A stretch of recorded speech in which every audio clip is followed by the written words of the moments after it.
If you want to discover how to grow your business, get more attention, and stand out from the crowd, then you need a different approach. A creative approach, an innovative approach, maybe even an approach that's a little bit strange and a little bit different. One that shakes things up a bit and makes your customers stop, look, and think, what's this all about? That's why in this episode, I'm gonna give you a number of different creative and innovative marketing ideas, as well as a number of different practical and actionable examples from businesses selling products to services, from B2B, business to B2C, business to consumer, and everything in between. Feel free to use any of these ideas, or for bonus points, feel free to mix and match and use these ideas as a launch pad for your next big idea or campaign. Because here's the deal. Not only is the old saying true that what got you here won't get you there, but it's actually much scarier. Because the truth is that what got you here is very likely the same things that got everybody else here too. And this is why most marketing simply doesn't work, because it's boring and it blends in rather than stands out.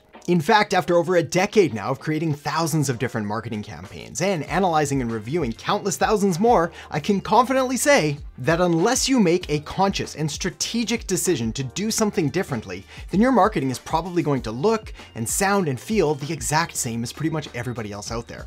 And that's not good, especially in today's globally connected and hyper-competitive world. The problem though is that the standard marketing advice is to just take a look around and see what everybody else is doing and then just do that. And so, that's what people do. But then they wonder why their potential customers ignore them or don't even know that they exist. Or why their business is forced to compete on price alone, and so they compromise and discount and kowtow to unreasonable demands, which only further loses them position and authority in the market. Or, most commonly of all, why they can spend all the money in the world on marketing or advertising, but nothing ever seems to work. You see, the reason that advertising or running ads doesn't work for most people is that all advertising does is act as some kind of amplification tool for your message, allowing you to get in front of more people faster. But if the message isn't good or clear or unique, then all you're doing is spending money to put a message that's not clear or good or unique in front of more people, even faster. The solution to all of this is a fresh and new and creative approach. But first, we need to talk about an important concept that really serves as the magic behind all of this, a marketing and advertising term known as the big idea. Oh, and this will all make sense in just a minute. The cornerstone of all clever and creative marketing ideas is something known as the big idea, which is kind of an ironic name because calling it something so obvious is kind of a little bit lackluster, a little bit safe, don't you think? Regardless, the big idea is a term that's used to describe or encapsulate or symbolize the effort to communicate a brand or a product or a service's position. Essentially, it works by creating a strong message that resonates with customers. And while the big brands often go for those grand slam, knockout, touchdown, bullseye hits, I was trying to see how many sports analogies I could cram in there. Things like Apple's Think Different, or Nike's Just Do It, or Coke's Always Coca-Cola. A better solution for most entrepreneurs, small business owners, or creators is instead of focusing on one massive big idea, rather to focus on a number of different small big ideas. You see, marketing is done and won one single campaign at a time. This is why you really don't need to burden yourself with trying to come up with the single greatest and most creative marketing campaign of all time that'll save your business, maybe even the world. Rather, you want to try to come up with as many small, big ideas as often as you can. This is why I always keep a pen and paper handy, or my phone, just in case my pen runs out of ink, so I can always jot down ideas or thoughts or stories to help spark the creativity for coming up with the next big idea. Most are bad, but some are good. And there's an expression in business that says you only need to get rich once. And I found this especially true with marketing, in that a few good ideas will more than compensate for all of the bad ideas. This is because good, big ideas are really, really powerful. Next, let me share with you a way to spice up any business in any market, in any industry, using a term that I call pirate marketing. Okay, it's the moment you've been waiting for, or at the very least, the moment I've been waiting for, as I finally get to explain what this whole eye patch thing is about, and probably take it off too. Very uncomfortable. Whew.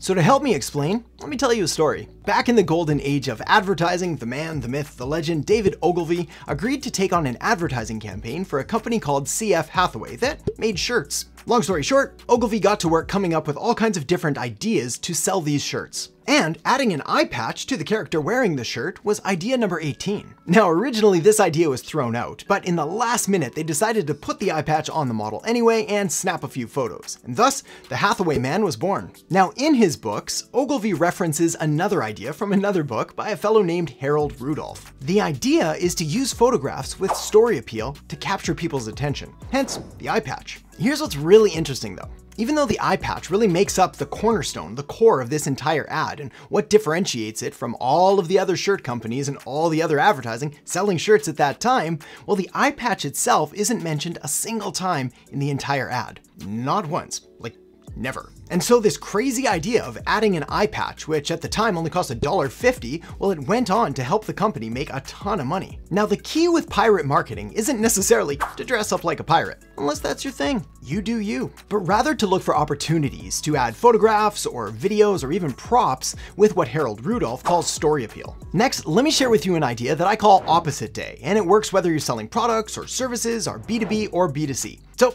let's dive into that now. Growing up as a kid, we used to play this game called Opposite Day, where essentially everything was backwards or opposite to how it should be. Now, as an adult with kids of my own, I can fully appreciate the ridiculousness and annoyance of Opposite Day and having a child convinced that everything should be backwards. But at the time, it was a whole lot of fun. The point of Opposite Day in your business and marketing, though, is to take a look at all of the ways that things are traditionally done or just widely accepted in your market and in your business, and then try to find the opposite. This could be things like how people talk, or how they dress, or how different products or services are marketed, or any combination of those. Basically, just make a list of all the dogmatic beliefs and the rules and the laws of your business and of your market and of your industry, and then try to find the one that you disagree with. Unless it's an actual law, then you should probably follow the law. Anyway, once you find something that's just backwards to the way that you think it should be, well, pull on that thread. See where it takes you. For example, when I first started my marketing agency, the accepted practice at the time was to submit proposals to larger clients in an attempt to essentially win them over. In other words, spending a ton of time and energy and sometimes even money putting together the perfect proposal and then submitting it to a company only to have them compare you to basically everybody else and decide whether you were worthy or not.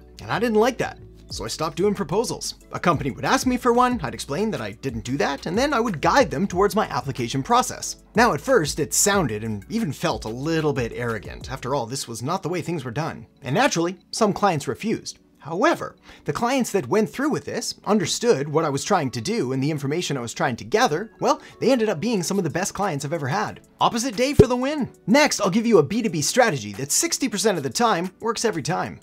One of my favorite strategies of all time for B2B marketing is something I call B2B book notes. Now, the key with B2B marketing or business to business marketing is that the number of clients or accounts that you're typically going to work with are by nature smaller. And by smaller, I mean fewer, as in less of them, but often larger in account size. This is an important distinction because this strategy really does start to fall apart when you start trying to apply it to thousands or tens of thousands or even hundreds of thousands or millions of different customers. And you'll see why in just a second. You also need to have your prospects or your ideal clients' contact information, which fortunately is relatively simple to get either through their website or possibly through their LinkedIn profile. This strategy is also great because you can use it whether you're brand spanking new to the industry or a seasoned vet with 30 years of experience under your belt. Here's how it works. First, you need to create a list of your top 100 prospects or ideal clients. I call this a power list. 100 is kind of the magic number because it allows you to do a sufficient amount of due diligence and your homework on these prospects without wasting hours and days and even weeks of your time. Next, choose your absolute favorite book that is relevant and applicable to what you do and how you help the people that you're seeking to help. For example, in the past, I used the book Purple Cow by Seth Godin. In fact, I still pretty much always have a couple copies around, just in case. Purple Cow is a book about standing out by being remarkable. And remarkable literally just means worthy of getting attention or worthy of being remarked about. Anyway, once you have your book, I want you to go through it and pick out 3 to 5 different sections, highlight them, and flag them with sticky notes, writing down something about why this section is important or valuable to your prospect. You see, people are busy, so if you send them a book, they probably won't read it. However, if you flag the pages, highlight the sections, and make a quick note about why it's important and why it's relevant, I assure you, their curiosity will get the best of them. Then, at the end of the book, well, you can either write this right in the book itself or add another sticky note with your contact details and a CTA or call to action for them to reach out and to talk to you if they'd like some help implementing all the things you've discussed. Bit of a quick tip and a very important note here. When you mail the book out to your prospects and to your potential clients, make sure that you do not request that they sign or have some kind of signature required in order to accept the book. This is incredibly important, as I learned a long time ago when I sent it out to a very prominent leader and I realized that they waited around all day just to receive my package. Then, when they saw it was just a book sent from me, they were not impressed and they proceeded to tell me in a very, very colorful email. Okay, next, an idea I call phone a friend. Now, this strategy can also work with any kind of business, but I do find it's best suited for B2C or business to consumer businesses, whether you sell products or services. Did you ever see the TV show Who Wants to Be a Millionaire with Regis Philbin? You know, the original one? It first came out in 1998, and I admit, I kinda got hooked on it. Some of the questions were fortunately very, very easy, and many a meme was created around them. But some of the questions were hard. Real hard. And so the contestants were given a lifeline, an option to phone a friend, and they had 30 seconds to call someone of their choosing, ask the question, get some feedback, and make the right choice. What's interesting to me though is the friend that they chose. Usually it was some kind of trivia buff, or the person that they perceived as their smartest friend. Sometimes they got it right, sometimes they got it wrong, but that's not the point. The point is, everyone knows someone. That's deep. I know, but let me explain. You see, typically our close circle of friends is made up of people who are in some way like us, and typically like us in a whole lot of ways. This is why good customers lead to good referrals, because they know people that are like them. As a side note, the flip side of that is also true, where bad customers lead to bad referrals, so always make sure that you're cultivating a really good customer list. Anyway, this is why referrals and word-of-mouth marketing are just so powerful. But they're also not usually that controllable. In other words, you can't force somebody to give you a referral. That'd just be weird. But we can make it easier for them to give you a referral through the use of incentives. But the question is, what kind of incentives work best? And well, it's probably not what you've been told. You see, the traditional advice is to offer the referrer, the person making the referral, some kind of cash or prize or incentive or reward in order to make that referral. A better solution, however, rather than rewarding your referrer, is to make your referrer look like a hero to the referee. Not like referee, like sports, but referee, like person getting the referral or being referred to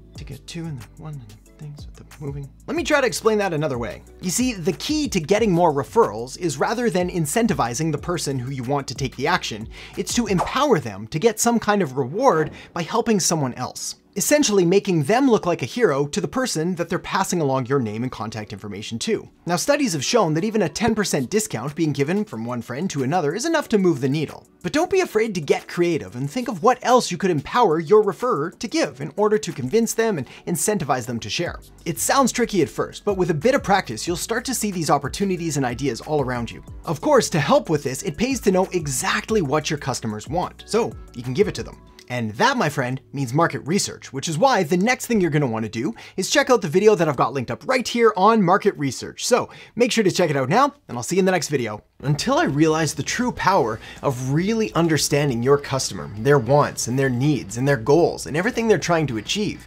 Because by better understanding your customer, it means that you're better able to